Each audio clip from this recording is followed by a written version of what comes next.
Good morning friends, मैं विजय सिंह देरावत और हमेशा की तरह आपके लिए लाया हूँ मैं इसका एक स्पेशल टॉपिक जो कि अभी हमारा नंबर सिस्टम चल रहा है और नंबर सिस्टम में ही एक टॉपिक है रिमाइंडर थ्योरम शेषफल प्रमेय।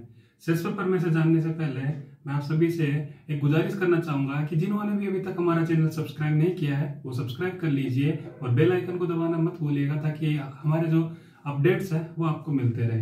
देखिए, रिमाइंडर थ्योरम शेषफल प्रमेय, शेषफल प्रमेय और रिमाइंडर थ्योरम से एसएससी के अंदर एसएससी सीजीएल, एसएससी सीएचएसएल और एसएससी एमटीएस, स्टेनो और एसएससी जीडी या एसएससी रिलेटेड सारे एग्जाम जो भी होते हैं जेईएन का या एसएससी, इन सभी एग्जाम्स के अंदर एसएससी है जो इस तरीके के शेषफल प्रमेय पे क्वेश्चन पुटअप करती है।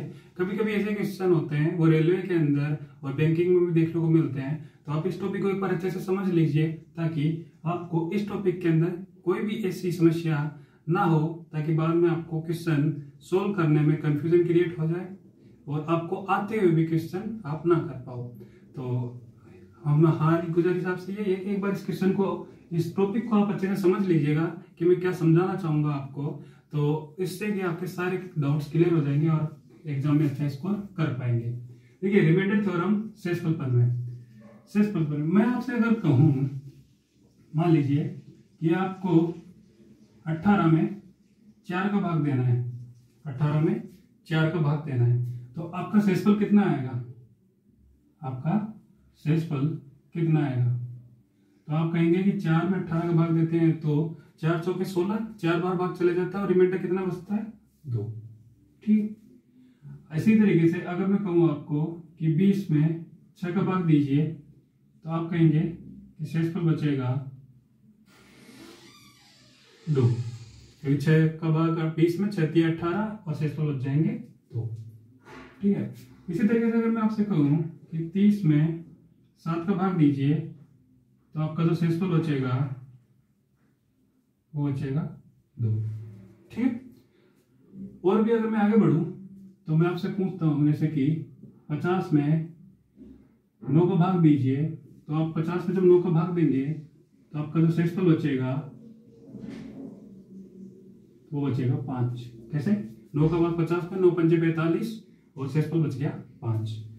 फिर यदि मैं आपसे कहूं कि 70 में 8 का भाग दीजिए और शेषफल बताइए तो आप कहेंगे कि शेषफल बच जाएगा 6। ओके, एक और एग्जांपल लेते हैं कि आपसे कहा गया कि 100 में 11 का भाग दीजिए और शेषफल बताइए तो आप कहेंगे कि शेषफल बच जाएगा 1, क्योंकि 11 का भाग 100 में 11 9 99 और शेषफल बच जाएगा 1। शेषफल में रिमाइंडर आपका। अब देखिए, आपको ये सब चीजें तो पहले से पता है कि मैं आपको ये क्यों बता रहा हूँ, क्योंकि ये सब चीजें तो आप पहले से जानते हैं, बचपन से आप भाग देते आ रहे हैं और वहां में भागफल, भाजक, भाज्य और शेषफल के बारे में सबको पता है। क्या होता है, इस तरीके से तो देते हुए आए आप कि ऐसे भाग देते थे, ये भाजक होता था आपका, यहाँ पे आपका ये भाज्य होता था, यहाँ पे भागफल और यहाँ पे निकल के आता था आपका जो होता था शेषफल।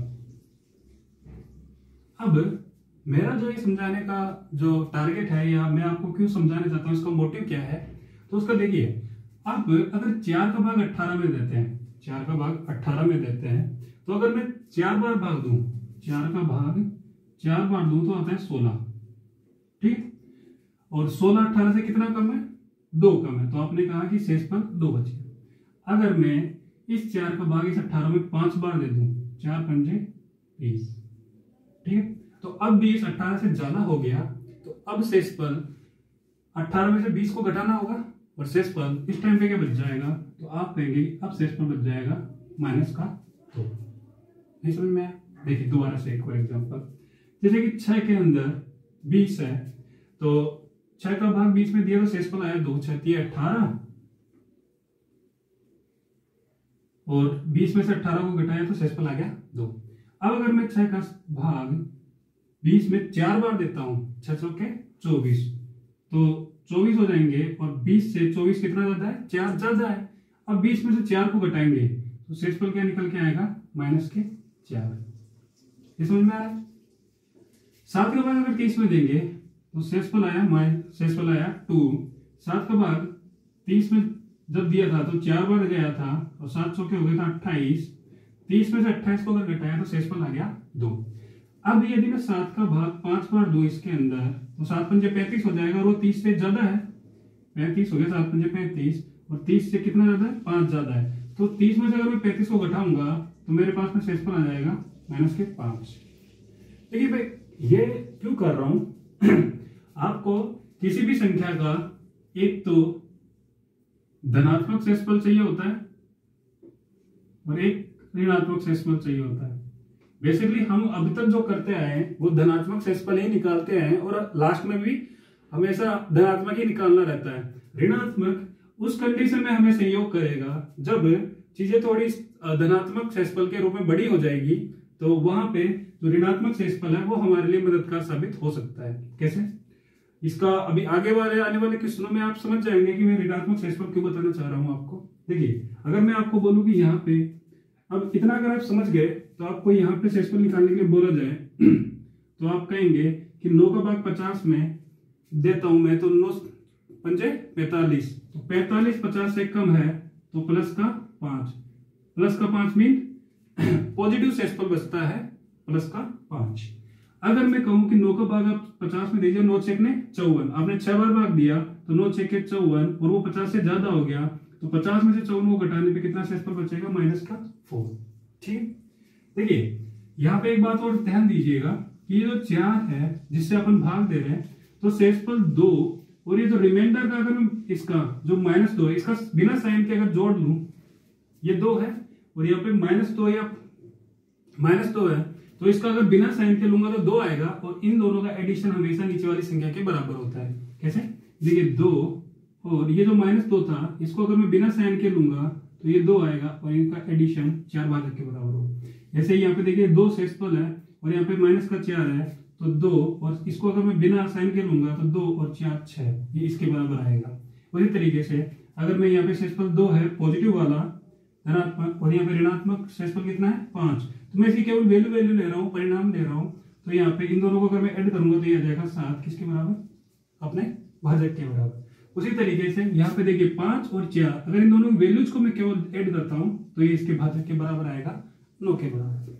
तो इसी तरीके से अगर आपको कहा जाए कि 8 का भाग 70 में दीजिए, तो 8 का भाग 70 में देंगे तो आप कहेंगे कि 8 × 64, और कितना शेषफल बच जाता है, तो आप कहेंगे कि 6 शेषफल बच जाएगा प्लस का। अब यदि मुझे माइनस का शेषफल निकालना है, तो क्या मैं 8 का भाग इसमें 70 में 9 बार देखूं, या 8 का भाग 8 का भाग 9 बार दूंगा इसमें, तो माइनस का 2 आएगा। एक तरीका तो ये है, इस तरीके से निकालिए, और दूसरा तरीका कैसे था कि आपको पता है कि इसका और इसका एडिशन है जो नंबरों का, वो 8 ही होने वाला है, तो ये अगर +6 आया है तो ये -2 आना चाहिए, नहीं आना चाहिए, 6 और 2 जुड़ के 8 हो जाएगा, तो +6 और -2 ये 8 होना चाहिए। तो क्या आप यहाँ पे बता पाएंगे जल्दी से कि कितना कितना शेषफल होगा? तो आप कहेंगे 11 का भाग 100 में देने पे प्लस का 9 आता है, प्लस का 1 आता है शेषफल, और माइनस का क्या जाएगा, 9 शेषफल आ जाएगा। इन दोनों का एडिशन -2 नहीं, माइनस का 10 शेषफल आ जाएगा। तो 11, इन दोनों का एडिशन क्या होना चाहिए, 11। तो इस तरीके से शेषफल आप फाइंड कर सकते हैं। देखिए कैसे, 11 का भाग 100 में देंगे तो 11 का भाग 9 बार दिया, 11 9 99, और 100 में से 99 घटाया तो प्लस का 1 पॉजिटिव आपका जो रहेगा रिमाइंडर वो रहेगा +1। उसी तरीके से अगर मैं 11 का भाग 10 बार दे दूंगा इसके अंदर 110, तो इस तरीके से 100 से 110 कितना ज्यादा हो गया, 10 ज्यादा हो गया, तो ये माइनस का 10 वैल्यू हो गई, और ये हो गया आपका नेगेटिव रिमाइंडर। ये चीज थोड़ी बहुत समझ में आई होगी, अगर आपको अगर नहीं भी आई हो तो थोड़ा और आगे देखिए, ताकि आपकी सारी चीजें एक बार में अच्छे से क्लियर हो जाए। मैं आपको बताने की कोशिश कर रहा हूं कि शेषफल प्रमेय में हमें 2 तरीके के शेषफल फाइंड करने होते हैं। एक शेषफल होता है हमारा पॉजिटिव धनात्मक, और एक होता है ऋणात्मक। 2 तरीके के शेषफल, धनात्मक और ऋणात्मक। अब धनात्मक शेषफल बचपन से हम करते हुए आए हैं, जितने भी भाग किए हमने उसमें हमारा धनात्मक शेषफल ही निकल के आता है, कभी भी ऋणात्मक शेषफल नहीं निकला था। लेकिन अब हमें यहाँ पे थोड़ा और स्मार्ट होना होगा, थोड़ा और ज्यादा स्पीड के साथ में क्वेश्चंस करने होंगे, इसलिए हमें धनात्मक शेषफल के साथ में ऋणात्मक शेषफल का जो कंसेप्ट है उसको भी शामिल करना होगा, ताकि क्वेश्चन को हम जल्दी से सोल्व कर पाए। अब ऋणात्मक कंसेप्ट को हमने ले तो लिया, लेकिन इसको किस तरीके से सोल्व करते हैं और रिमाइंडर थ्योरम में इसका क्या यूज है और क्या होती है रिमाइंडर थ्योरम, वो देखिए। मान लीजिए कि जैसे मुझे अगर अब 68 में 7 का भाग देने के लिए बोला जाए तो आप कहेंगे कि यहाँ पे 2 शेषफल निकल के आएंगे, एक शेषफल आएगा, 7 का भाग 68 में दीजिएगा तो आप कहेंगे कि 7 8 56 और 7 63, तो प्लस के 5 शेषफल निकल के आएगा। दूसरा अगर नेगेटिव वाला बोला जाए तो आपको पता ही है, अगर प्लस का 5 है और इन दोनों का एडिशन 7 होना है तो माइनस का 2, या फिर 5 में से 7 को हटा दीजिए -2। इसी तरीके से अगर मैं बोलूं आपको कि 93 है और यहाँ पे 13 का भाग दीजिएगा तो आप कहेंगे कि आपका जो पॉजिटिव शेषफल बचेगा वो बचेगा प्लस का 2 और नेगेटिव जो शेषफल बचेगा वो बचेगा माइनस का 11। ठीक है, एक और संख्या अगर मैं लेता हूं जैसे कि 112 और इसमें 18 का भाग देने के लिए अगर किया जाए तो आप कहेंगे कि आपका जो पॉजिटिव शेषफल बचेगा वो +4 और जो नेगेटिव शेषफल बचेगा वो बचेगा -14। अब थोड़ा आगे बढ़ते हैं और कंसेप्ट में थोड़ा कि ये पॉजिटिव और नेगेटिव किस तरीके से यूज आते हैं उनके बारे में बात करते हैं। मान लीजिए कि मेरे पास में एक संख्या है 64 और एक संख्या है 40, एक संख्या है 64 और एक संख्या है 40। इन दोनों संख्याओं के अंदर मैंने साइन लगा दिया, मान लो अभी प्लस, और इसमें मैं 6 का भाग दे रहा हूं। ठीक, दूसरा मैं यहाँ पे 64 -40 बटे 6 इसमें माइनस का साइन यूज कर रहा हूं। अब यदि मैं आपसे कहूं, ये चीज आपको समझ में आ गई होगी ऊपर, कि आप इसमें इन दो संख्याओं का एडिशन है, इस एडिशन में 6 का भाग दीजिएगा और शेषफल मुझे बताइएगा, तो आप क्या करेंगे 64 और 40 को जोड़ेंगे और 64 और 40 कितना हो जाएगा, आपका हो जाएगा 104 और इसमें 6 का जब भाग देंगे तो आपका बचेगा ये, इसमें आपका 6 7 42, आपका शेषफल 2 बच जाएगा।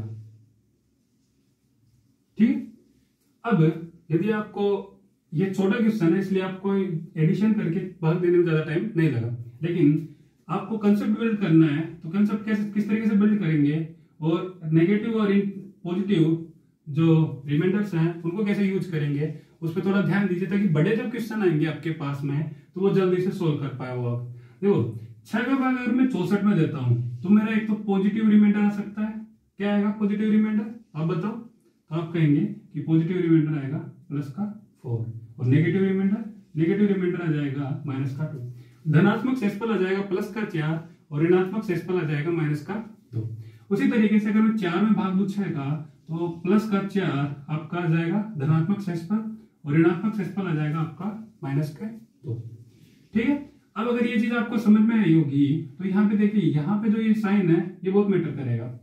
अब इसको मैं थोड़ा आगे बताता हूं। देखिए अब मेरे पास में एक है +4, एक है यहाँ पे +4, मीन्स क्या है कि मैं प्लस और प्लस वाले रिमाइंडर्स ले रहा हूं, इसका भी प्लस और इसका भी प्लस रिमाइंडर। फर्स्ट वाले का प्लस ले रहा हूं, सेकंड वाले का नेगेटिव रिमाइंडर ले रहा हूं। इसको R1 R2 बोल दीजिए, इसको R1 इसको R2। फर्स्ट वाले का नेगेटिव रिमाइंडर ले रहा हूं, सेकंड वाले का पॉजिटिव रिमाइंडर ले रहा हूं और दोनों का यहाँ पे नेगेटिव रिमाइंडर्स ले रहा हूं मैं। यदि मैं इस वाले का पॉजिटिव रिमाइंडर लूं तो कितना शेषफल है 4, यहाँ पे भी कितना है 4 और बीच में साइन क्या है प्लस का 4, तो 4 और 4 जोड़े 6 और 4 और 4 हो गया 8, 8 में 6 का भाग देंगे तो 2 शेषफल बचेगा या नहीं बचेगा, तो आप कहेंगे सर कि 2 शेषफल बच जाएगा। उसी तरीके से अगर मैंने पॉजिटिव ले लिया यहाँ पे ले लिया पॉजिटिव 4, यहाँ पे ले लिया नेगेटिव 2, तो 4 में से 2 घटाया तो आपका शेषफल आ गया 2 और 4 में से 2 घटाया तो 2 बचे और भाग दे रहे अपन 6 का, तो 6 में 2 में अगर 6 का भाग देंगे तो शेषफल क्या बच जाएगा 2, तो आप कहेंगे कि शेषफल बच गया 2। उसी तरीके से अगर नेगेटिव और पॉजिटिव रिमाइंडर्स आप लोगे तो यहाँ से नेगेटिव ले लिया आपने माइनस का 2 और इस साइड से ले लिया आपका प्लस का 4 और आपने अब भाग दिया तो ये आपका क्या निकल के आएगा 2 और 6 का आप भाग देंगे तो शेषफल आपका आ जाएगा 2। उसी तरीके से अगर आप नेगेटिव लेते हैं, यहाँ पे भी -2 और यहाँ पे -2, तो अब -2 और -2 आपका भाग 6 का दे रहे हैं आप और ऊपर अगर आप जोड़ेंगे -4 / 6। अब इस कंडीशन में आपका शेषफल निकल के आ जाएगा कि 6 का भाग -4 में दूंगा तो -4।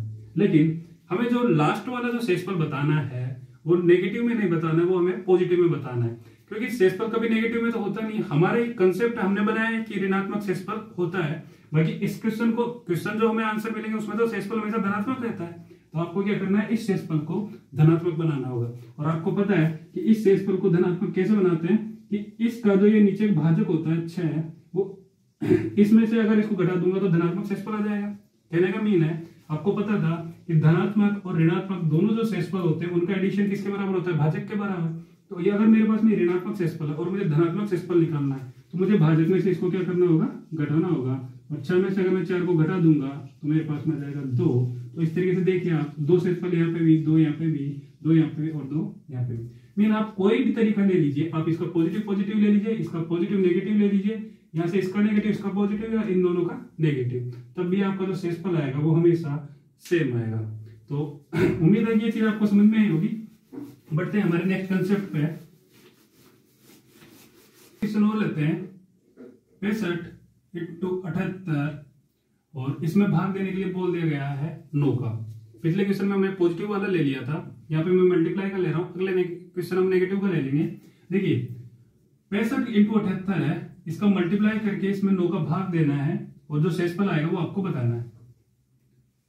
शेषफल आपको क्या है बताना है, शेषफल कितना बचा। अब एक तरीका तो है कि आप 65 को 78 से मल्टीप्लाई करें और जो मल्टीप्लाई होगा उसमें 9 का भाग दें और तब जाके शेषफल आप निकालें, तो वो एक थोड़ा लेंदी तरीका हो जाएगा। आपको कैसे थोड़ा स्मार्ट बनना है और एग्जाम में टाइम बचाना है। देखिए यहाँ पे अगर मैं आपको बताना चाहूँ कि 65 में आप अगर 9 का भाग देते हैं, 65 में आप अगर 9 का भाग देते हैं तो आपके 2 शेषफल बच सकते हैं, एक तो पॉजिटिव और एक नेगेटिव। तो आप 9 का भाग 65 में जब देंगे तो आपका एक शेषफल बचेगा प्लस का 2। कैसे, 9 का भाग 65 में दीजिए, 9 × 7 = 63 और 2 आपके शेषफल बच गया। आपका नेगेटिव शेषफल क्या होगा, तो आप कहेंगे कि ये 9 है और ये 2 है, तो 9 में से अगर 2 को घटा दिया जाएगा तो 7 आपका शेषफल बच जाएगा। अगर ये पॉजिटिव है तो ये किसका होगा, नेगेटिव होगा। ठीक, अगर आपको कहा जाए कि 78 है, 78 में आप 9 का भाग दीजिए, तो 78 में आप 9 का जब भाग देंगे तो आपके 2 शेषफल बचेंगे, एक धनात्मक और ऋणात्मक। तो 9 का भाग 78 में दिया तो आपका प्लस का 6 धनात्मक शेषफल बचा और ऋणात्मक शेषफल आपका क्या जाएगा, तो आपका ऋणात्मक शेषफल आ जाएगा -3। कैसे कि 9 में से 6 को घटाएंगे तो आपका 3 शेषफल आ जाएगा। ये अगर पॉजिटिव है तो ये क्या होगा, नेगेटिव। अब आपको एग्जाम में टाइम बचाना है। क्या है आपका जो मेन मोटिव होता है वो आपको एग्जाम में टाइम बचाना होता है ताकि आप दूसरे क्वेश्चन कर पाए। क्योंकि आपका अगर क्वेश्चन 1 मिनट में हो रहा है और बाकी लोग उसको 30 सेकंड में कर रहे हैं तो वो आपसे 30 सेकंड आगे निकल जाएंगे, उतने में वो आपसे 2 क्वेश्चन और एक्स्ट्रा कर लेंगे। तो यही से आपकी फिर कट ऑफ डिसाइड हो जाती है और आपका सिलेक्शन डिसाइड हो जाता है। तो आपको क्या करना होगा कि एग्जाम के अंदर टाइम भी बढ़ाना होगा और अपनी स्पीड भी बढ़ानी होगी। स्पीड मीन्स टाइम को आपको मैनेज करना होगा और स्पीड मीन आपकी एक्यूरेसी आपको बढ़ानी होगी। देखिए क्या होता है कि इस तरीके से अगर मैं यहाँ पे देखूं तो मेरे 2 शेषफल आए दोनों के। अब मुझे अगर अपना टाइम बचाना है तो मैं वो वाले शेषफल चूज करूंगा। कौन से शेषफल चूज करने हैं आपको, वो वाले शेषफल चूज कीजिए जो कि छोटे छोटे हो। शेषफल क्या होंगे, छोटे हो। तो आपको छोटे वाले जो शेषफल हैं वो आपको लेने चाहिए। यहाँ से +2 और -7 +6 और -3। तो मैंने यहाँ पे देखा कि +2 और -3 शेषफल आपका क्या है, छोटे छोटे हैं, तो मैं उन्हीं करूंगा। मैंने अभी आपको बताया पिछले एग्जांपल के अंदर कि आप इनमें से कोई सा भी कॉम्बिनेशन ले लीजिए। आप +2 +6 ले सकते हैं, +2 -3 ले सकते हैं, -7 +6 ले सकते हैं, -7 -3 ले सकते हैं। ठीक है, इसमें कोई सा भी कॉम्बिनेशन लीजिएगा। और ये वाला जो साइन है, बीच वाले साइन को मत भूल जाइएगा कि हमें मल्टीप्लाई था, तो उस साइन के थ्रू आपको इस चीज को सोल्व करना है और जो भी आपका आंसर आएगा वो चारों के अंदर क्या रहेगा, सेम रहेगा। तो देखिए मैं ले रहा हूं कि सबसे छोटे वाले कि मैंने R1 को ले लिया +2 और R2 आपका रह रहा है -3। मीन्स कहने का मतलब क्या है कि आपका ये जो 65 × 78 था और इसमें मैं 9 का भाग दे रहा हूं, तो मैंने यहाँ पे जो शेषफल लिया वो तो लिया है +2 और यहाँ पे शेषफल लिया है वो लिया है -3। ठीक है, अब अगर मैं +2 और -3 तो ये अभी 65 और 78 तो बढ़ गया, क्योंकि इसमें तो मैंने 9 को भाग दे चुका हूँ और शेषफल मेरे बच गए हैं। अब मैं +2 और -3 को मल्टीप्लाई करूंगा और भाग दूंगा 9 का, तो 2 और -3 को अगर मैंने मल्टीप्लाई किया तो -6 और 9 का भाग दिया तो यहाँ से शेषफल आएगा -6। लेकिन आपका अंतिम जो शेषफल होता है क्या वो ऋणात्मक होता है, तो आप कहेंगे नहीं, आपका अंतिम शेषफल वो होता है धनात्मक होता है। तो आपको क्या करना होगा, इस 9 में से इस 6 को घटाना होगा और 9 में से 6 को घटा देंगे -6, तो आपका आ जाएगा आंसर 3 और यही आपका फाइनल आंसर होगा। देखिए आपको अगर डाउट हो रहा हो कि मैंने इस तरीके से लिया है तो आप दूसरा भी कोई भी संख्या चूज कर लीजिए, जैसे कि आप प्लस का 2 और प्लस का 6 ले लीजिए। प्लस का 2 तो इंटू में करूंगा प्लस का 6 और डिवाइड बाई 9, तो 6 दूनी 12 और 12 में 9 को भाग देंगे तो 3 शेषफल आएगा या नहीं आएगा, तो 3 और 3 शेषफल आ रहे हैं। प्लस का 2 और माइनस 3 तो हम ले चुके हैं, माइनस का 7 और प्लस का 6 ले लीजिए। माइनस का 7 और प्लस का 6 और डिवाइड बाई 9, तो माइनस 7 इंटू 6 माइनस के 42 बटे 9 और माइनस 42 बटे 9 में मतलब माइनस 42 में 9 का भाग देंगे आप, तो आपका जो शेषफल बच जाएगा वो बच जाएगा माइनस के 6। ठीक है, अब माइनस का 6 फिर से शेषफल बच गया आपका, तो आपको क्या करना होगा, 9 में से 6 को घटाना होगा, आपका आंसर क्या जाएगा 3 आपका। देखिए क्वेश्चन है 127 इंटू 168 और इसमें 11 का भाग देना है आपको, तो आपका जो शेषफल आएगा वो कितना आएगा ये आपको बताना है। ठीक है, अब आपको एग्जाम में इसको जल्दी से जल्दी करना है, तो आप किस तरीके से करेंगे, मैंने अभी आपको बताया कि 11 का भाग अगर 127 में आप देंगे तो आपके दो तरीके के शेषफल आ सकते हैं। आपको वो वाला शेषफल चूज करना है जो आपका छोटा हो। 11 का भाग 127 में दीजिए तो आपका शेषफल क्या आएगा, तो आप कहेंगे कि एक शेषफल आ जाएगा आपका +6 और एक शेषफल आ जाएगा आपका -5। इसी तरीके से 168 में जब आप भाग देंगे तो आपका शेषफल आ जाएगा +3 और -8। अब आप इस 127 में दो शेषफल जो आए थे, मींस एक धनात्मक शेषफल है एक ऋणात्मक शेषफल है, तो इसमें से आपको वो चूज करना है जो छोटा हो, तो आप करेंगे यहाँ से चूज -5। इसी तरीके से यहाँ पे +3 और -8 धनात्मक और ऋणात्मक शेषफल है, तो यहाँ से आप +3 को चूज कर लीजिए।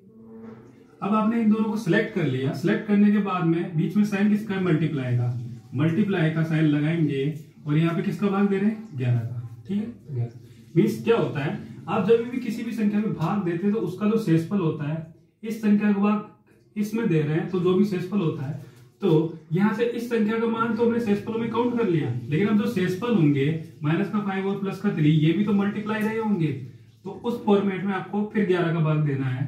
तो यहाँ से अगर आप भाग देंगे -5 और 3 इंटू मल्टीप्लाई करेंगे तो 15 और ये होगा माइनस का, क्योंकि माइनस इंटू प्लस क्या होता है माइनस, और 11 का भाग दिया तो यहाँ से आपका शेषफल कितना निकल के आएगा, -4। 11 का भाग 15 में देते हैं तो एक बार चला जाता है और 4 शेषफल बचता है और माइनस का साइन लगाया तो -4। लेकिन क्या आपका लास्ट रिमाइंडर माइनस में होगा, तो आप कहेंगे नहीं, नेगेटिव जो रिमाइंडर होता है वो आपका लास्ट रिजल्ट नहीं हो सकता। आप यहाँ पे चूज करते समय नेगेटिव ले सकते हैं रिमाइंडर को, शेषफल आप ऋणात्मक ले सकते हैं, लेकिन जो अगर आपको लास्ट सॉल्यूशन बताना है वो आप ऋणात्मक रिमाइंडर मत बताइए, आप उसको बताइएगा धनात्मक। तो आपको धनात्मक बनाने के लिए क्या करना पड़ेगा, 11 में से 4 को घटाएंगे तो आपका जो 7 है, 7 क्या जाएगा आपका, यही आपका फाइनल शेषफल आ जाएगा। एक और क्वेश्चन है जैसे कि हमारे पास में है 1958 इंटू 74 इंटू 1951 इंटू 71 और इसमें 19 का भाग देना है आपको और आपको बताना है कि शेषफल क्या होगा। अब देखिए मैं धीरे धीरे आपका लेवल थोड़ा सा अप करता जा रहा हूं। अभी हम शुरुआत में जब चाले थे तो हमने एक संख्या से स्टार्ट किया था, उसके शेषफल निकाले थे, उसके बाद में हम प्लस माइनस पे सीखे थे। अब हम थोड़ा मल्टीप्लाई में बढ़ रहे हैं आगे, तो थोड़ा संख्याओं को बढ़ा रहे हैं ताकि आपका लेवल बाय लेवल आपको इंप्रूवमेंट हो। अगर आपको अभी ये चीज समझ में नहीं आ रही तो आप एक बार वीडियो को दोबारा से रिवाइंड करके देखिए ताकि आपको सारी चीजें उम्मीद है समझ में आ जाएगी। देखिए 19 का भाग 1958 में देंगे तो आपका शेषफल बचेगा +1 और -18। किस तरीके से 19 का भाग 1958 में 19 से कम 19 और 58 में आपने जो भाग दिया तो 107 बार भाग चला जाएगा, 103 बार, और आपका +1 क्या बच जाएगा, शेषफल बच जाएगा। आप भाग देख सकते हैं, आपका शेषफल क्या बचेगा +1। उसी तरीके से -18 कब बचेगा, क्योंकि मुझे पता है कि इसका और इसका क्या मीन्स होता है कि +1 और -18 दोनों का योग होता है 19। तो अगर +1 है मेरे पास में तो 19 में से +1 को घटा दूंगा तो -18 शेषफल आ जाएगा। उसी तरीके से 19 का भाग अगर मैं 74 में दूंगा तो कितनी बार जाएगा, तो 19 दूना 38, 29 57 जो 76 होता है, तो माइनस का 2 आएगा और प्लस का कितना आएगा, प्लस का आएगा 17। उसी तरीके अगर मैं बात करूं 19 का भाग 1951 में देंगे आप तो दो शेषफल आएंगे आपके, एक शेषफल आएगा -2 और एक आएगा +17। और इसी तरीके 41 में अगर आप देंगे तो एक आएगा +3 और एक आएगा -16। ठीक है, अब इस क्वेश्चन को जल्दी से जल्दी सोल्व करना है हमें, तो मैं क्या लूंगा, छोटा वाला जो शेषफल है उसी को ले लूंगा। यहाँ पे +1 है वन काउंट कर लिया। यहाँ पे -2 है, -1 काउंट कर लिया। यहाँ पे -2 है छोटा तो -4 को ले लिया। यहाँ पे +3 छोटा है तो यहाँ पे 3 को ले लिया। अब इसमें 19 का भाग देना, बीच में मल्टीप्लाई क्यों लगाए, क्योंकि यहाँ पे जो ये साइन वाला है मल्टीप्लाई का साइन, ये वाला साइन आपको क्या करना है, लेना है। अब अगर आपने यहाँ मल्टीप्लाई का साइन ले लिया तो 1 × -4 -2 ये हो जाएगा +4 और +4 × 3 करेंगे तो 12 और 12 में 19 का भाग देंगे तो आपका 12 ही क्या जाएगा शेष पर। आप मल्टीप्लाई करके देख लीजिए इन सभी संख्याओं को और उसमें 19 का भाग दे लीजिए, आपका शेषफल 12 ही आएगा। तो आपको छोटे से छोटे रूप एग्जाम में जल्दी से जल्दी करना है। तो आपको एग्जाम में ये भी नहीं करना है कि आपको छोटा वाला आपने फाइंड कर लिया तो आपको बड़े की फाइंड करने की जरूरत ही नहीं है। आपने छोटा वाला फाइंड कर लिया, बड़े को फाइंड ही मत कीजिए। -2 फाइंड कर लिया, +7 को फाइंड मत कीजिए, +3 फाइंड कर लिया, -16 को फाइंड मत कीजिए। इस तरीके से आपका क्या टाइम भी बचेगा और आप जल्दी से क्वेश्चन को सोल्व कर पाएंगे। देखिए इसी क्वेश्चन के अंदर थोड़ा सा वेरिएशन अगर किया जाए तो किस तरीके से कर सकते हैं। यहाँ पे अब साइन उन्होंने मल्टीप्लाई की जगह अगर प्लस का दे दिया हो, फिर किस तरीके से करेंगे इन क्वेश्चनों को, तो सीखिए थोड़ा सा। देखिए क्वेश्चन में बोल दिया गया है कि अब यहाँ पे है प्लस का साइन। अब आप शेषफल बताइए अब शेषफल कितना होगा। ठीक है, आपको क्या करना है, आपको फिर से वही शेषफल तो निकालना ही है कि 11 का भाग 127 में देंगे तो प्लस का 6 और माइनस का 5 आएगा। 11 का भाग 168 में देंगे तो प्लस का 3 शेषफल आएगा और माइनस का 8 शेषफल आएगा, मींस ऋणात्मक शेषफल और धनात्मक शेषफल। अब यहाँ पे जो कि प्लस का साइन है तो आपको छोटे छोटे वाले शेषफल चूज करने हैं। यहाँ पे -5 छोटा है, यहाँ पे प्लस का 3 छोटा है और बीच में प्लस का साइन है प्लस का, और ये प्लस का 3 और यहाँ पे 11 का भाग देना है। अब -5 और +3 आपका जाएगा -2, इसमें 11 का भाग, तो 11 का भाग -2 में दोगे तो -2 ही आएगा, क्योंकि 11 से जो छोटी संख्या होती है उसका शेषफल वही रहता है। अब -2 अगर आपका शेषफल है तो नेगेटिव, तो लास्ट रिजल्ट आपका नेगेटिव तो हो नहीं सकता, तो आपको क्या करना होगा, 11 में से 2 को घटा देना होगा और आपका जो 9 होगा वो आपका फाइनल आंसर हो जाएगा। ठीक है, उसी तरीके से अगर यहाँ पे प्लस का साइन है तो आपको भी आपने निकाला कि 19 का शेषफल +3 आता है। यहाँ पे 19 का भाग 74 में देते हैं -2 शेषफल आता है। 19 का भाग 1951 में देंगे तो -3 आता है, -2 आता है, और 19 का भाग 41 में देंगे तो +3 शेषफल आता है। मुझे क्या कर देना है, बस इन सभी को प्लस कर देना। तो प्लस का 3 -2 -2 और +3, 3 और 3 6 और 6 में से 4 गए तो मेरा बच गया 2 और 2 में भाग देना है 19 का, तो यहाँ से आपका शेषफल निकल के आ जाएगा 2। तो इस तरीके से आप प्लस वाले क्वेश्चनों को सोल्व कर सकते हैं। इसी में थोड़ा और वेरिएशन करते हैं कि इस बार यहाँ पे प्लस की जगह उन एग्जामिनर ने मुझे माइनस का साइन दे दिया। क्या दे दिया, माइनस का साइन। तो आप इस क्वेश्चन को किस तरीके से सोल्व करेंगे, अब देखिए जब प्लस था तो आपने यहाँ पे प्लस का साइन लिया था, क्या लिया था, प्लस का साइन लिया था। लेकिन अब थोड़ी चीजें चेंज हो गई है, अब आपको यहाँ पे प्लस की जगह, शेषफल तो अभी भी आपको छोटे छोटे वाले लेने, अब यहाँ पे प्लस की जगह माइनस का साइन लेंगे। यहाँ पे माइनस और ये प्लस का 3 है, माइनस का साइन हो जाएगा ये बीच वाला और ये आपका प्लस का 3। अब माइनस का 5 और माइनस का 3 कितना हो जाएगा, टोटल माइनस का 8 और 11 का भाग दे रहे हैं। अब 11 का भाग अगर छोटी संख्या में देते हैं, 11 से छोटी संख्या में, तो शेषफल वही रहता है, तो माइनस का 8 आपका क्या गया, शेषफल आ गया। लेकिन क्या अंतिम शेषफल आपका -8 होगा, तो आप कहेंगे नहीं, आपको क्या करना होगा, 11 में से 8 को घटाना होगा और जो 3 आएगा वो आपका होगा फाइनल शेषफल, फाइनल रिमाइंडर, अंतिम शेषफल। उसी तरीके से यहाँ पे भी नेगेटिव का साइन है, माइनस माइनस किए हैं सभी को, तो आप किस तरीके से करेंगे ऐसे क्वेश्चनों को। आपको पता है कि इसका रिमाइंडर 3 आया, इसका -2, इसका -2 और +3। अब आप इसको वैल्यूज को पुट कर दीजिए, 3 यहाँ पे माइनस का साइन, फिर ये माइनस का 2, फिर यहाँ पे माइनस का साइन, फिर यहाँ पे माइनस का 2, फिर यहाँ पे माइनस का साइन और यहाँ पे प्लस का 3। ठीक है, अब अगर मैं इसको सोल्व करूं और यहाँ पे 19 का भाग जा रहा है 3 और ये माइनस और माइनस होंगे मल्टीप्लाई, तो माइनस और माइनस क्या हो जाएगा, प्लस, या ब्रैकेट को खोलते हैं तो माइनस माइनस क्या हो जाएगा, +3 + 4। इसी तरीके से ये भी क्या हो जाएगा, और ये हो जाएगा प्लस का 2 और ये भी क्या हो जाएगा, प्लस का 2 और यहाँ पे माइनस का 3 डिवाइड बाय 19। अब ये देखो 3 से 3 तो कट ही गया, 2 और 2 4 और 4 में 19 का भाग देंगे, 4 में 19 का भाग देंगे तो 4 ही आपका क्या आ जाएगा, शेषफल आ जाएगा। ये चीज आपको समझ में आई होगी। बढ़ते थोड़ा आगे, थोड़े और क्वेश्चंस लेते हैं ताकि ये कंसेप्ट आपको अच्छे से समझ में जाए, तभी हम रिमाइंडर थ्योरम के अंदर नेक्स्ट कंसेप्ट पर बढ़ेंगे। तो देखिए कुछ इस तरीके के क्वेश्चंस भी हमसे पुट अप किए जा सकते हैं। अब थोड़ा लेवल अप करते हैं। तो देखिए 172 × 1771 × 35 × 91, 172 1771 35 और 91, इसमें 17 का भाग देते हैं आप, ठीक है। इसी तरीके से आपको 70 गुणा 100 गुणा 65 गुणा 1735 गुणा 87 में 17 का भाग देना है। अगर अभी तक आपको जो समझाया है वो कुछ समझ में आया हो तो आप इन क्वेश्चनों को खुद से करने की ट्राई कीजिएगा। वीडियो को पॉज करके आप इन क्वेश्चनों को ट्राई कर सकते हैं और आपका सॉल्यूशन आप मैच कीजिएगा जो मैं बताता हूँ।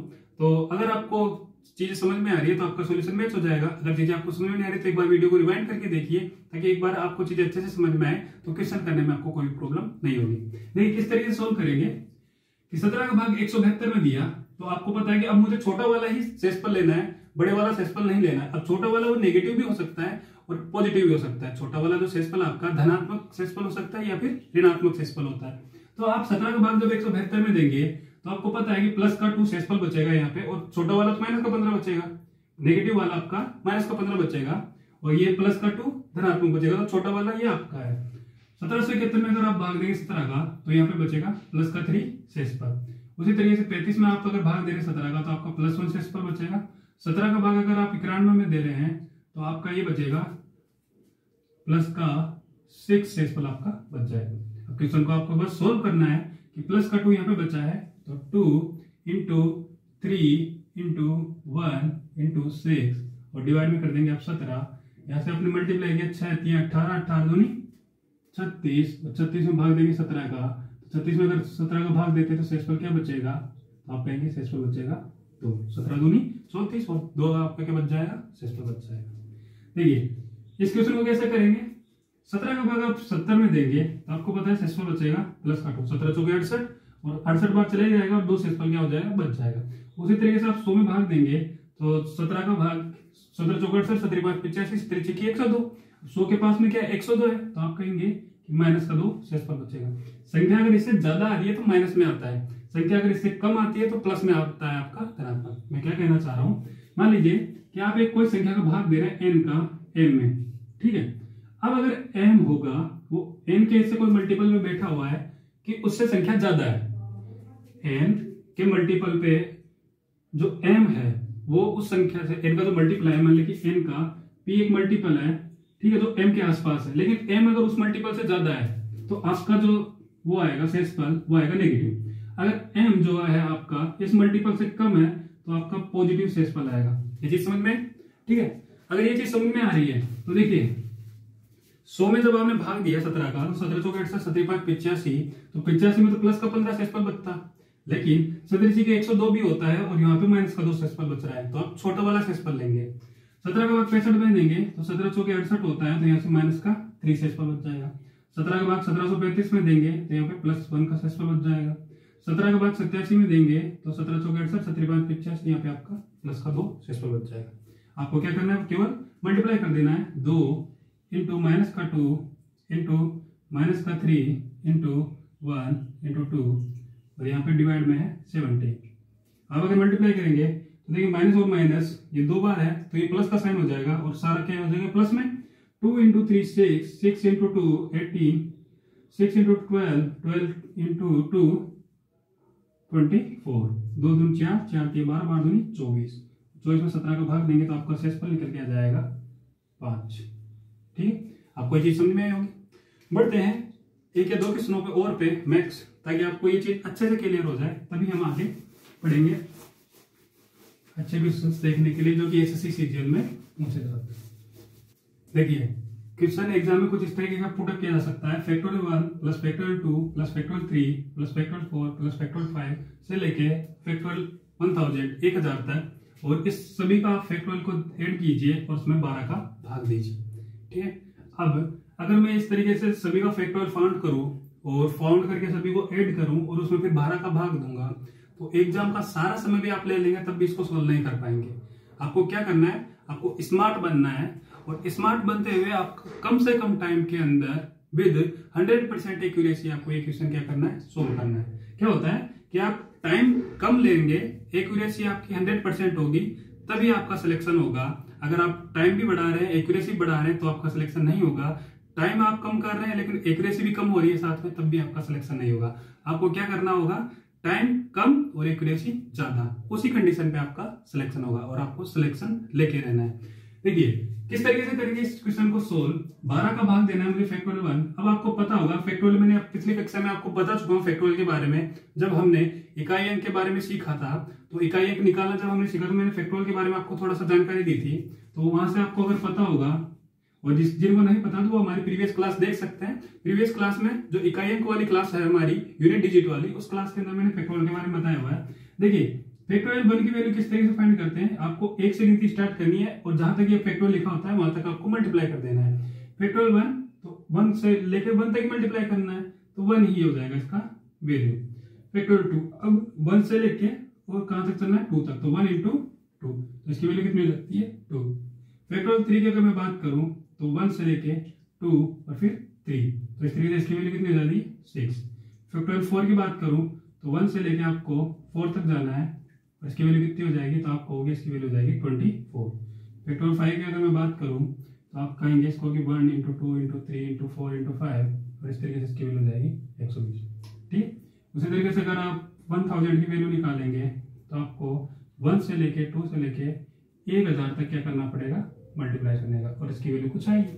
ठीक, अब वैल्यू काउंट तो नहीं कर रहा है, वैल्यू कुछ आएगी, उस पर बात करते हैं बाकी। देखिए अब अगर मैं बात करता हूँ 1, फैक्टोरियल 1 की वैल्यू कितनी है 1 में अगर मैं 12 का भाग दूं तो शेषफल क्या आएगा, तो आप कहेंगे कि ये ऊपर वाली संख्या का नीचे वाली संख्या से छोटी होती है, तो आपका शेषफल ऊपर वाली संख्या ही आती है, तो आप कहेंगे शेषफल आ जाता है 1। अगर फैक्टोरियल 2 की वैल्यू है 2 में आप अगर 12 का भाग देंगे तो आपका शेषफल क्या आएगा, तो आप कहेंगे शेषफल आ जाएगा 2। उसी तरीके से आप अगर 6, ये फैक्टोरियल 3 की वैल्यू होती है 6 में अगर आप 12 का भाग देंगे तो आपका शेषफल आ जाएगा 6। क्यों, क्योंकि 12 से छोटा है और 12 का भाग 6 में जाता नहीं, तो 6 शेषफल आ जाएगा। अगर मैं 24 का भाग 12 में देता हूं तो आपका शेषफल आ जाएगा, तो आप कहेंगे कि शेषफल आपका आ गया है 12 का भाग पूरा चले गया, इस पर शेषफल आ गया आपका 0। उसी तरीके से आप अगर 120 में भाग देंगे 12 का, तो आपका शेषफल जो है वो आ जाएगा 0। ठीक, और यहाँ पे इसी तरीके से आप इसमें भाग देंगे 12 का, तो देखिए 12 का भाग देंगे यहाँ पे, तो यहाँ पे 3 है इंटू 4 है, तो 4 और 3 इससे 12 कट गया। अब क्या, आपके पूरा भाग चला गया, तो मीन शेषफल क्या आ जाएगा 0। ठीक, आपका क्या हुआ कि आपके 4 के बाद में शेषफल 0 आना स्टार्ट हो गया। आपने इस सब चीजों को यहाँ पे लिख लिया कि 1 में जब भाग दिया तो शेषफल 1 आया था, फैक्टोरियल 2 में भाग दिया तो 2 आया शेषफल, फैक्टोरियल 3 में भाग दिया 12 का तो शेषफल 6 आया, फैक्टोरियल 4 में अगर आपने 12 का भाग दिया तो 0 हो गया, फैक्टोरियल 5 में आपने भाग दिया 0। अब देखिए ये चीज आपको कैसे ध्यान रखनी पड़ेगी, क्या मैं इस तरीके से करने बैठ जाऊंगा वहां पे, नहीं, आपको केवल छोटी जो 12 है उसमें भाग देके देखना है शुरुआत की 3 या 4 संख्याओं का। आपने फैक्टोरियल 1 में देखा, ठीक है, फैक्टोरियल 2 में देखा शेषफल 2 आया, फैक्टोरियल 3 में दिया 6 आया, फैक्टोरियल 4 में आपने देखा कि जब मैं इसमें 12 का भाग दूंगा तो यहाँ पे 3 और 4 का मल्टीपल है वो 12 से कट जाएगा, मीन्स 12 ऊपर ही बन रहा है 12 नीचे बन रहा है, तो ये दोनों मल्टीपल कट जाएंगे, तो हमेशा क्या आएगा, शेषफल 0 आएगा।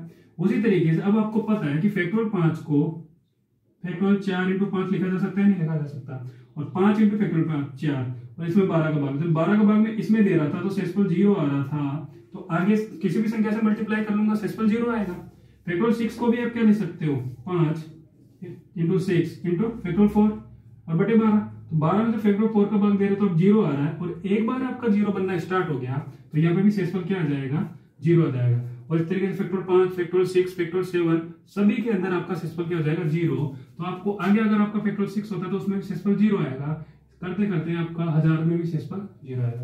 कहने का मतलब क्या हुआ कि नीचे की जो संख्या होती है उस संख्या का अगर भाग इसमें पूरी बार चले गया सबसे छोटे वाले फैक्टोरियल के अंदर, सबसे छोटे वाला मतलब कोई भी इनमें से कोई सा भी फैक्टोरियल जिसमें अगर भाग देना स्टार्ट हो गया तो उसके आगे वाले जितने भी फैक्टोरियल होंगे उन सभी में भी पूरा भाग जाएगा, क्योंकि ये जो फैक्टोरियल 4 होता है इसको फैक्टोरियल 4 में 12 का पूरा भाग दे रहा था, शेषफल 0 बचा था, तो फैक्टोरियल 5 को आप लिख सकते हो 4 into फैक्टोरियल 4 into 5, और फैक्टोरियल 4 में भाग जा रहा है ये पूरा, तो इस तरीके से फैक्टोरियल 5 बन जाएगा।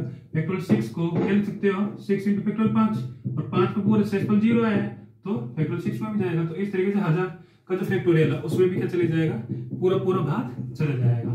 तो अब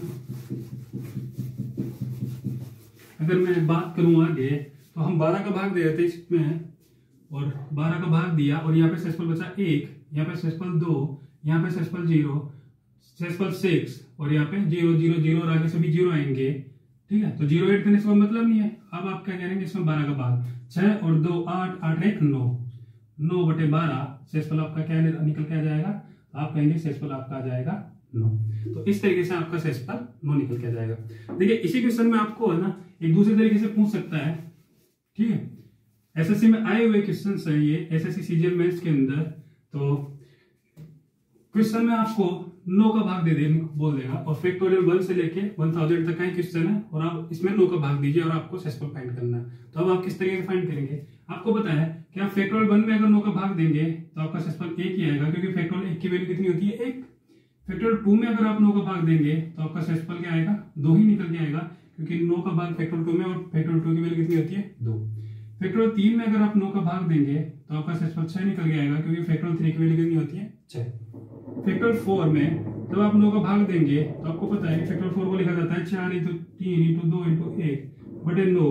तो यहाँ पे 4 × 12 = 24 और 24 में अगर आप 9 का भाग देंगे तो आपका शेषफल कितना निकल के आएगा, तो आप कहेंगे कि मेरा शेषफल आ गया यहाँ पे से प्लस का 5 प्लस का 6 बोल दीजिए, माइनस का 3, लेकिन फाइनल तो आपको प्लस में बताना होता है। लेकिन मैं चूंकि क्वेश्चन में यूज करूंगा यहाँ पे, तो शेषफल आपका +6 भी हो सकता है और शेषफल आपका -3 भी हो सकता है, ठीक। उसी तरीके से अगर मैं फैक्टोरियल 5 की बात करूं तो फैक्टोरियल 5 × 9 तो 5 × 4 × 3 × 2 × 1। यहाँ पे आप अगर 9 का भाग देंगे तो आपको पता है इसकी वैल्यू 120 होती है और 120 में अगर आप 9 का भाग देंगे तो ये आपका बन जाएगा +3, आपका क्या जाएगा शेषफल आ जाएगा, ठीक है। फैक्टोरियल 6 की अगर मैं बात करूं तो फैक्टोरियल 6 को आप लिखेंगे 6 × 5 × 4 × 3 × 2 × 1 और इसमें आप 9 का भाग देंगे। अब जब आप 9 का भाग दे रहे हैं तो आपको पता होना चाहिए कि 6 जो होता है वो 2 × 3 का मल्टीपल होता है। ये चीज आपको पता है कि 2 × 3 करते तभी तो 6 आता है। अब 2 × 3 करते तो 6 आता है और यहाँ पे भी एक 3 है, तो ये 3 और ये 3, ये दोनों 3 मिलके क्या इस 9 को नहीं काट देंगे।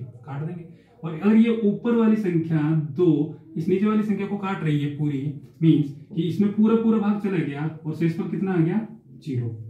जब भी नीचे वाली संख्या ऊपर वाली संख्याओं के किसी मल्टीपल से कट जाए, मींस कि इस संख्या का पूरा भाग जा रहा है और शेषफल आपका क्या जाएगा 0। और एक बार अगर किसी फैक्टोरियल का भाग जाना पूरा भाग चला गया किसी फैक्टोरियल के अंदर, तो उसके आगे आने वाले सभी फैक्टोरियल के अंदर क्या होगा, शेषफल 0 होगा। तो फैक्टोरियल 7 में जब आप 9 का भाग दोगे तो इसको लिखा जा सकता है 7 × फैक्टोरियल 6/9 और इसका शेषफल कितना आएगा 0 और 7 × 0 करोगे आप और फिर 9 का भाग दोगे तो शेषफल कितना ही आएगा आपका 0 आएगा। तो ये चीज समझ में कि फैक्टोरियल 1 में भाग दिया तो 1 शेषफल आया, फैक्टोरियल 2 में भाग दिया तो 2 शेषफल आया, फैक्टोरियल 3 में भाग दिया तो 6 शेषफल आया, फैक्टोरियल 4 में भाग दिया तो आपका शेषफल आया -3 और फैक्टोरियल 5 में भाग दिया तो आपका +3 शेषफल आया और फैक्टोरियल 6 में जब भाग दिया तो पूरा भाग जाना स्टार्ट हो गया 9 का और इस तरीके से भाग आप पूरा भाग देंगे 1000 तक तो आपका शेषफल क्या आएगा 0 आएगा। ये चीज अगर आपको समझ में आई होगी तो बस आपको अब कुछ नहीं करना है, अब आपको इन सभी को ऐड कर देना है। ऐड कर देंगे आप तो 1 + 2 + 6, ये -3, ये +3 और आगे सब 0 है तो आप 0 0 ऐड करेंगे 1000 तक, ठीक है। और इसमें 9 का भाग दे देंगे, देखो ये 3 और -3 कट जाएगा तो 6 और 2 8 1 9 और 9 में 9 का पूरा भाग देता है तो आपका शेषफल कितना आ जाएगा 0, ठीक। तो यहाँ से 9 का जब आप भाग इस पूरे फैक्टोरियल में देते हैं तो पूरा भाग चला जाता है, इसलिए शेषफल क्या निकल के आता है 0। तो आज की क्लास में हमने क्या चीजें सीखी, आज की क्लास में हमने चीजें सीखी कि अगर कोई संख्या ऊपर m है और इसमें मैं छोटी संख्या n का भाग दे रहा हूं, एक ऊपर संख्या है उस संख्या के अंदर मैं n का भाग दे रहा हूं तो मेरा एक प्लस शेषफल बच सकता है और एक माइनस का शेषफल आ सकता है -5। मीन आप अगर इस संख्या में ये n से कैपिटल M में एक भाग दे रहे हैं तो आपका धनात्मक शेषफल भी आ सकता है और ऋणात्मक शेषफल भी आ सकता है। इन दोनों का x और y की जो वैल्यूज है उनका जो योग होगा वो किसके बराबर होगा, नीचे वाली संख्या n के बराबर होगा। फिर आपने सीखा कि मल्टीप्लाई में अगर कुछ मल्टीप्लाई हो, जैसे कि यहाँ पर m के साथ में b मल्टीप्लाई है तो उस फॉर्मेट में आपको क्या होगा कि ये जो b है का शेषफल बचा और m का जो शेषफल आया उनको आप आपस में मल्टीप्लाई कर सकते हैं, ठीक है। जैसे इसके शेषफल अगर आ रखे हैं c और d, ठीक है, तो x को c से मल्टीप्लाई करके आप आंसर निकाल सकते हो, x को d से मल्टीप्लाई करके आंसर निकाल सकते हो, -y को c से मल्टीप्लाई करके आंसर निकाल सकते हो, -y को d से मल्टीप्लाई करके आप आंसर निकाल सकते हो। ये सब चीजें आपने सीखी। फिर हमने कुछ क्वेश्चंस किए इनके ऊपर और आपने ऋणात्मक और धनात्मक के बारे में हमने सीखा कि ऋणात्मक और धनात्मक में से आपको छोटे वाले जो शेषफल होता है उसको सिलेक्ट करना होता है, ताकि आपको क्वेश्चन के अंदर ज्यादा कैलकुलेशन नहीं करनी होती, और कैलकुलेशन से ही बचने के लिए स्मार्ट ट्रिक्स का यूज किया जाता है। ठीक है, अब आपने अगर ये सब चीजें सीख ली है तो इससे आगे इसके रिमाइंडर थ्योरम की एक नेक्स्ट क्लास और है, जिसके अंदर हम आपको बताएंगे कि फर्मेट्स रूल क्या होते हैं, बाकी थ्योरम होती है, जैसे कि आपको उसके अंदर इस तरीके के क्वेश्चन करवाए जाएंगे कि 10 की पावर 1 की पावर 2 की पावर 3 की पावर 5 की पावर 6 से लेके आपको इनफाइनाइट तक दे दिया जाए, और इसमें 4 का भाग देने के लिए कहा जाए तो कितना शेषफल आएगा, या फिर कुछ इस तरीके से क्वेश्चन को और बढ़ा दिया जाए कि 10 की पावर 2 की पावर 3 की पावर 4 से लेके इनफाइनाइट तक, 10 की पावर 3 से लेके 4 5 6 से लेके इनफाइनाइट तक इस तरीके से ऐड कर दिया जाए। उसमें 6 की 4 की जगह अब 6 का भाग देने के लिए बोल दिया जाए, 16 का भाग देने के लिए बोल दिया जाए, तो उस संख्याओं में किस तरीके से भाग देके किस तरीके से शेषफल निकालेंगे वो सब हम अगली क्लास में सीखेंगे। और साइक्लिसिटी रूल के बारे में पढ़ेंगे, फर्मेट्स रूल के बारे में पढ़ेंगे, और वहां पे और जो एसएससी सीजीएल के अंदर आ चुके हैं, एसएससी के जो क्वेश्चन आ चुके हैं रिमाइंडर थ्योरम के अंदर, उनके बारे में सीखेंगे। अगर आपको ये क्लास पसंद आ रही हो तो अपने किसी दोस्त के या कोई आपका सहपाठी हो उसको इस क्लास के बारे में अवश्य बताएं, और हमारे चैनल को सब्सक्राइब कीजिए, ताकि आपको अगर हमारा जो नेक्स्ट वीडियो आएगा उसके बारे में करंट अपडेट है वो आपको मिल जाएगी। और उम्मीद है कि आपको ये सेशन अच्छा लगा होगा, तो लाइक शेयर और कमेंट कीजिए ताकि बाकी बच्चों के पास में भी ये सब चीजें पहुंच पाए। धन्यवाद।